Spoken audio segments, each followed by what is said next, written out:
ازيكم؟ عاملين ايه؟ وحشتوني جدا. بقالي فترة طويلة قوي ما عملتش اي فيديوهات معاكم، بس قلت لازم اطلع النهاردة عشان في موقف انا يعني وقفت عنده كده ويعني ما قدرتش افهمه. هو موقف مها الصغير لما طلعت مع الإعلامية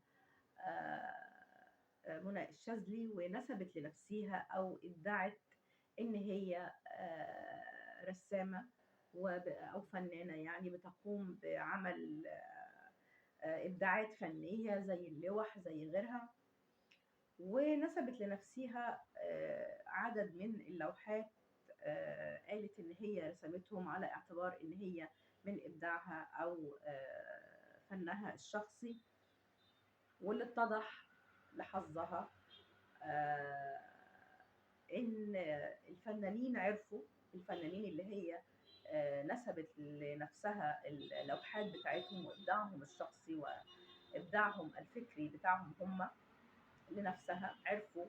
وكل واحد بقى يطلع يقول اللوحة دي بتاعتي ازاي تتعرض بدون إذن مني، بدون إشارة لاسمي، بدون أي حاجة؟ ازاي أصلا حد إن هو ينسبها لنفسه؟ الموقف ده ناس كتير هتتعاطف مع للأسف الأستاذة مها الصغير، على اعتبار إن هي يا حرام، أصل العجل لما يقع تكتر سكاكينه، أصل معلش يعني هي غلطت، هي أول واحدة ولا آخر حد يغلط؟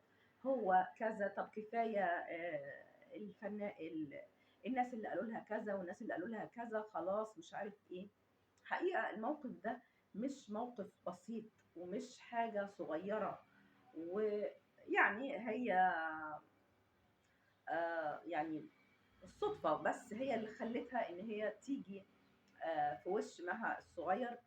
آه، لكن الموقف مش صغير ومش بسيط. ليه؟ لأن هي أولا هي على المستوى الشخصي بالنسبة لها هي ما استفادتش أي شيء بإن هي نسبت ما لا تملكه أو ما لا يخصها لنفسها، ما استفادتش أي حاجة وما أظنش. وإيه اللي كان هيفيدها؟ يعني إيه اللي كان هيفيدها لو ماذا لو لم تكتشف هذه الكذبة؟ يعني لو ما كانتش اكتشفت، ما كانش حد طلع، ما كانش حد خد باله، كان ايه اللي هيحصل؟ يعني هتكمل حياتها الكذبة دي هتضيف لها ايه؟ ولا اي حاجة، ولا اي حاجة. انت عارفة من جواكي ان انت مش ده، مش الشخص اللي انت ادعيتيه ده، مش هذا الكيان. انت مش طالعة بتمثلي، انت طالعة في لقاء اعلامي يعني ودود كده، كل واحد بيحكي تجربته فيه، فانت ما استفدتيش اي شيء. بالعكس، ده انت اسأتي لنفسك، اسأتي لاولادك، اسأتي لمصداقيتك. مين هيصدقك بعد كده كإعلامية لما تطلعي وتقولي حصل معايا كذا او كذا او كذا او عملت كذا او مريت بكذا؟ يعني انت للأسف آه، يعني نسفتي المصداقية بتاعتك. دي نقطة. حاجة تانية إن بقى أي حد هيدعي عليكِ أي حاجة بعد كده، يعني هتسيبي فرصة للي متضايق منِّك أو فتحتِ مجال للي متضايق منِّك إن هو يقول دي عملت كذا وعملت كذا وعملت كذا، وبما إنها عملت كذا قبل كده، فيبقى الكلام ده احتمال له وجود، على الرغم إن هو ممكن ما يكونلوش أساس من الصحة. حاجة تانية، إحنا بالنسبة للعالم الخارجي لمّا الفضيحة دي حصلت في برنامج كبير ومتشاف على مستوى الوطن العربي، وواضح إن هو واصل لحد برّه كمان، متشاف برّه. فدي حاجة بتمس مصر، بتمس الفن المصري والإبداع المصري. يعني الناس دلوقتي هتقول يا شوفوا بقى، يعني دولة طلعوا أهم كذابين وبينسبوا إبداع غيرهم لنفسهم، زي ما حصل أهو في البرنامج، وطالعة بكل ثقة بتقول إن ده إبداعها الشخصي. فأنتِ مش أذيتِ نفسِك لوحدِك بس، أنتِ عملتِ مساس بسمعة بلد بحالها، بفنانيها، مفكريها ومبدعيها، اللي هي دايمًا إحنا بنقول مصر ولّادة، مصر ولّادة في كل المجالات. تملّي في ناس بتبدع بتبتكر وعندها يعني فيض غزير من الإنتاج الفني والأدبي وما إلى ذلك كتير جدًا. فليه إحنا يعني لقاء عابر وكلمة عابرة هكذا، يعني في وقت لا يكاد يذكر، يعني تسيئي لكل المبدعين دول، وقيمة البلد وقيمة فن هذه البلد اللي طلع منها مبدعين ومفكرين وأدباء كتير. يعني دي غلطة كبيرة مش صغيرة. وعلى الرغم من ذلك، يعني انت لما طلعتي اعتذرتي بعد كده، لما كتبتي بيان اعتذار، انت كتبتيه عن ليزا مثلا، دي اللي تعرف، اللي عرفت، اللي هي اول واحده قالت لا الصور دي صور خاصه بيا. المفروض ما كان يجب ان يحدث، وليس ما هو حدث، ان انت بدل ما تقولي ليزا وكل الفنانين، لا، تقولي فلانه، الفنانه فلانه، والفنان فلان، والفنانه فلانه، تسمي كلهم باسمه، كل واحد اخدتي منه حاجه ونسبتيها لنفسك، على الأقل تشيري إلى اسمه وتبعتي له مثلا على صفحته، على أي منصة هو موجود عليها، تبعتي له اعتذار منك. ده كان هيحسن من الموقف، وهيحسن صورتك قدام الناس.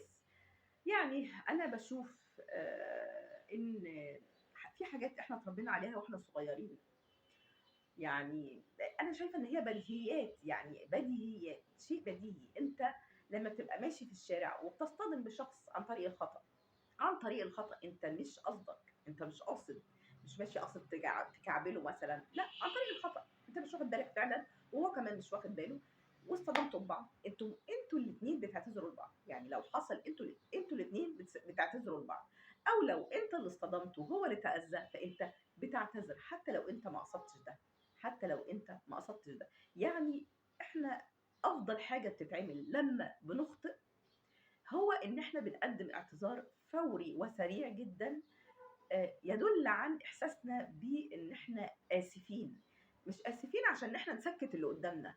في فرق ما بين ان انا بقول لحد خلاص انا اسف، انا اسف، عشان هو ما نكتم ضيقه او زعله، او ايا كان الشعور اللي هو بيواجهه، احنا عايزين نسكته ونقول له خلاص كده احنا نهينا الموقف بهذا الاعتذار. لا، الاعتذار بيبقى نتيجة احساسنا احنا بالاسف، ان احنا متاسفين، اسفين لهذا الشخص، اسفين لنفسنا ان احنا وقعنا في هذا الخطأ. ده عن الخطأ كمان الغير مقصود، ما بالك الخطأ المقصود بقى، الخطأ المقصود نتيجة حد بقى بيكرهك فبيزعلك، حد يعني انا فلان ده مش عاجبني وخلاص كده هو، فبضايقه بأي طريقة. ايا كان الخطأ، مقصود غير مقصود، خطأ نتيجة سوء تفاهم، خطأ نتيجة ايا كان، فانا بعتذر. يعني بعتذر لاني الشخص اللي قدامي ده انا بشكل ما تسببت له في اذى، تسببت له في ضيق، اخطأت في حقه، فلازم اقول له انا اسف. يعني كلمة انا اسف، انا اسف وانا فعلا حاسس بالاسف، وحاسس ان انا ضايقتك، ومش عايزك تكون متضايق مني، مش عايزك تكون متضايق مني، ادركت الموقف، فهمته. يعني كل دي معاني بتتقال في كلمة أنا آسف. مش أنا آسف عشان أسكتك وخلاص ما تناقشنيش تاني في الموضوع ده، لا، أنت آسف لأنك غلطت بقصد أو عن غير قصد. إحنا حتى وإحنا ماشيين في الشارع لو خبطنا حد بنقول له أنا آسف. في ناس بتخبطك وتمشي، هي شايفاك وعارفة إن هي خبطتك، دست على رجلك، عملت فيك أي حاجة، زقتك، طوحتك كده، ولا اي حاجه، تبص لك كده وتمشي. يعني ممكن تبص حتى كده وشافتك وتمشي عادي جدا. دول كائنات الحلاليف، ده كائن الحلوف اللي هو يضرب ولا يبالي، يعني ويغلط ولا يبالي. دي كائنات حلوفيه، ما ينفعش ان هم ينضموا لقائمه البني ادم.